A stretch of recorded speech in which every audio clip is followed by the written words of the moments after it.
Hello, Space Watchers, and welcome to the fourth episode of Space for Good, the podcast that explores how cutting-edge space science can help humanity thrive, support the environment, and foster a fairer wealth distribution. We will love for the global community to be involved. We are trying to amplify the voices from the global south, so companies and representatives from these regions are warmly encouraged to join us.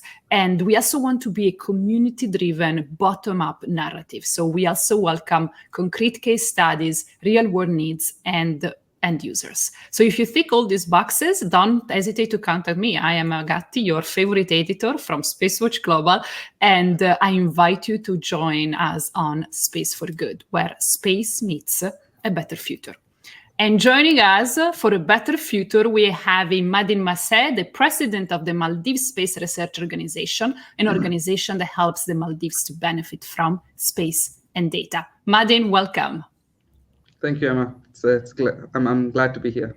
Fantastic. And co-hosting me, as usual, we have the fantastic Mani Thiru, an expert on the Asia-Pacific space technology landscape. Hi, Mani. How are you doing?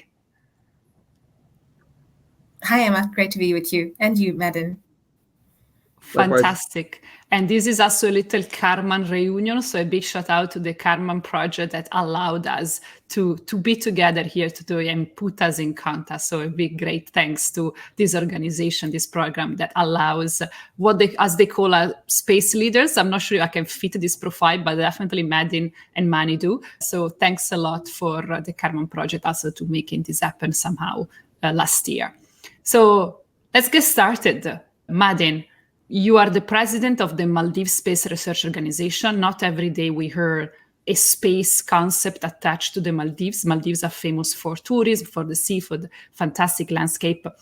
So what are you trying to do? What problem are you trying to address in the Maldives? And why a space research organization in the Maldives?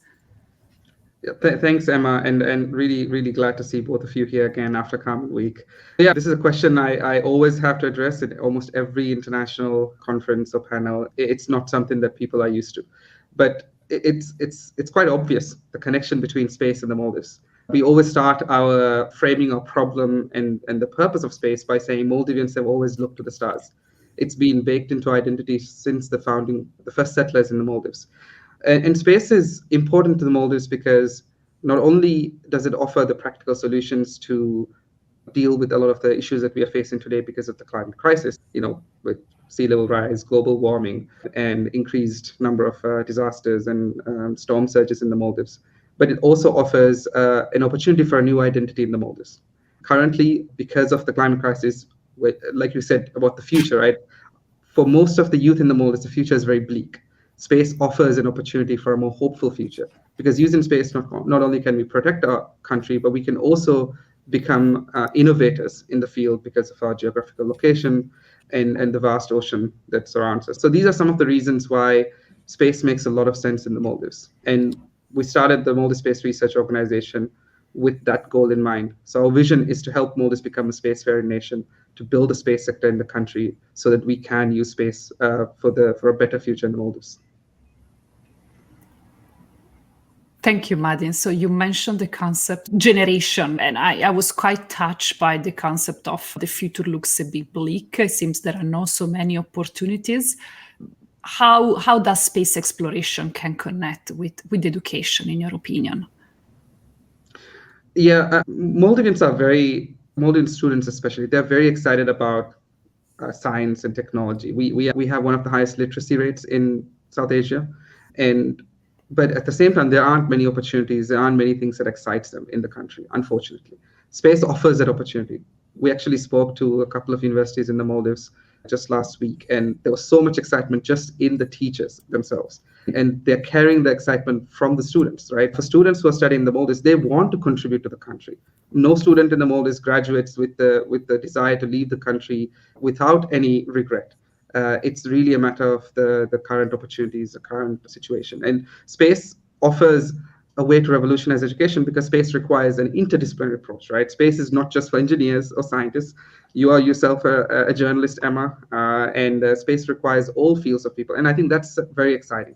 for students of all personalities, of all aptitudes, there's a room or there's space in space. Very interesting. So I really like the concept of allowing through space the cultural background of the Maldivians to develop and to proudly flourish, and also to allow the Maldivians to stay in the Maldives, not migrating. Mani, you're Australian, a very interesting cultural heritage actually, but you have experience to grow up in Australia. Do you see there's a connection. I was just about to say, the First Nations, this is your link, Madin, for the Maldives, and maybe perhaps for most of the island nations across Southeast Asia. The First Nations culture of Australia, that's the Aboriginal and Torres Strait Islanders, they have a heritage going back, heritage, livelihoods going back 65,000 years. And it actually makes them the first Australians, the oldest astronomers, and the oldest continuing culture in the world. They too developed a number of practical ways to observe space, the sun, the moon, the stars, to inform their navigation, their calendars, to predict weather. And it's an ongoing phenomena. The Australian Space Agency, very similar to perhaps some of the initiatives that you've started with MISRO, they recognize Indigenous Australians are the first students and teachers of science and technology, engineering. They're architects and medicine people. They've been using STEM for over 65,000 years. And in their minds, anyone who can pick up a piece of wood and throw it and make it come back have got to be innovators. I'm really excited at this parallel trend of using space to inspire the next generation, particularly the Indigenous population of the land. And it's really, I think it's quite inspiring. And I think you'll find there's a lot of payback over time, obviously much younger perhaps than the Australian Space Agency and the efforts that they're trying to do to inculcate the Indigenous community here, but it will pay back. That's very exciting to hear, Mani. And we have a very strong connection with the stars and weather and culture. And in fact, in MISRO, we recently started our heritage mapping, the astroculture heritage mapping activity, and we will be presenting that in ISE, and this work will continue. And I'm glad to hear that in Australia they've done this, and there's so many lessons we can learn from that. Yeah, even look, check out the Australian Space Agency's logo, the dot painting, which is very familiar with the Aboriginal culture. That's the same. The agency specifically went to great lengths to make sure it was incorporated, that style of painting and the way they envisions the heavens. It's pretty cool. Awesome. And I think also, if I heard two very interesting concepts. The one is empowerment of the Indigenous community. They want to own their own destiny. They want to own their own future, like all of us. You don't want to be forced to leave. You don't want to be forced into one specific sector. You want to have the ability to choose and to empower yourself and your country. In a sort of way, space is an enabler of this empowerment. And the other one, Madin, you were mentioning, is the power of teachers. It seems this one is a conjunction of a bottom-up approach and a top-up approach, because the teachers are in contact with the students. They see the power of what you're doing straight into the classroom. It's an almost immediate effect.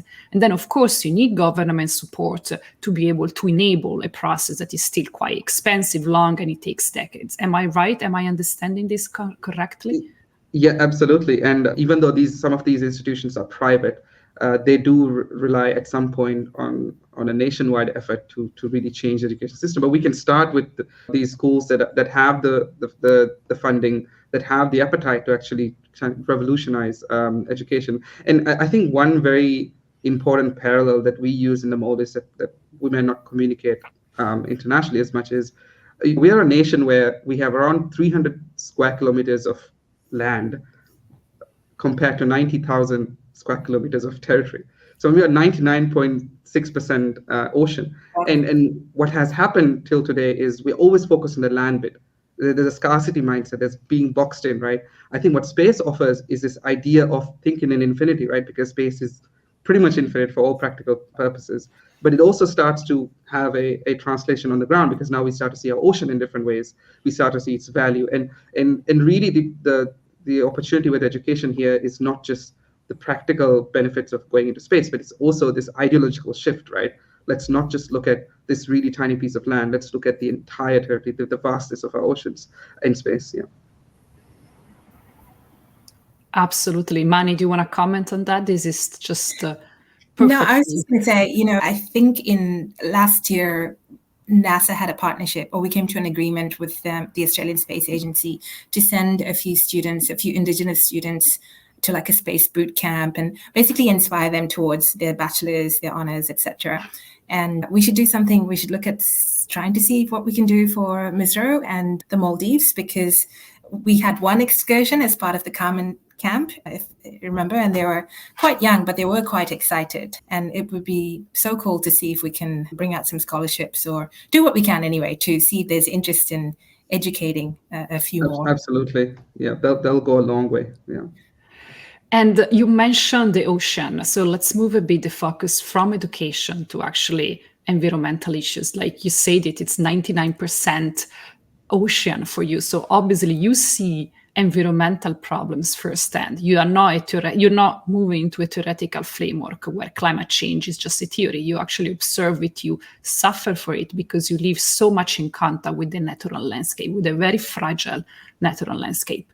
Madi, in your opinion, what are the key sustainability and climate changes that you see today that are somehow attacking or touching the Maldives?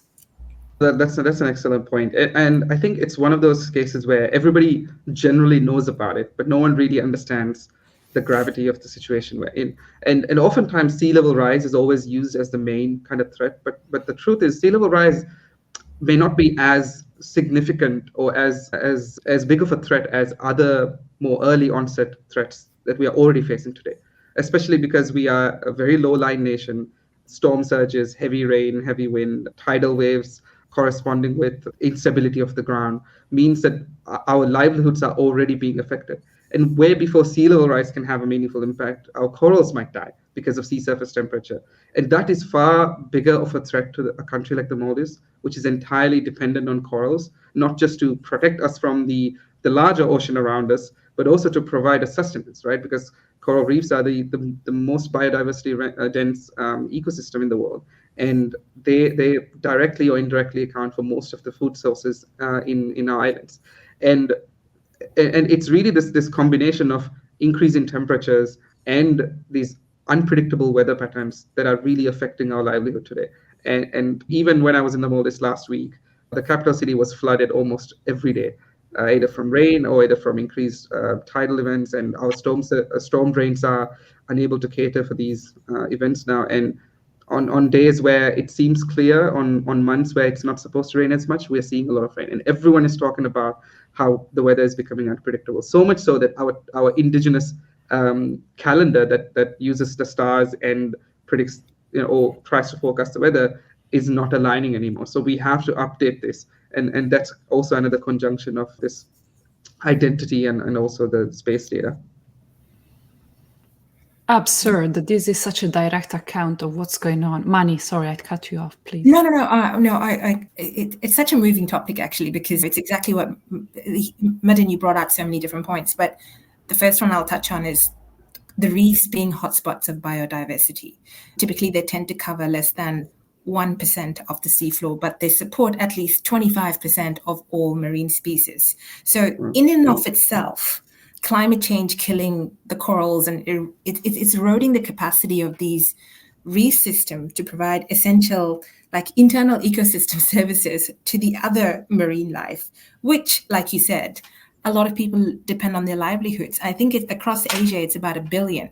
I know this because the Great Barrier Reef, obviously, is also at risk is at high risk, and it's protected like so many other things that we care about so much. But the reality is, I think they say the 4th bleaching is underway. The 4th global coral bleaching event is underway. It won't be the last. And we really need to step up our game in terms of what we're doing in order to resuscitate and protect these environments. Yeah. And if I may, Emma, I just want to also highlight a very important point, because oftentimes the global community, though sympathetic, may not realize how important it is to protect or help protect a country like the Maldives.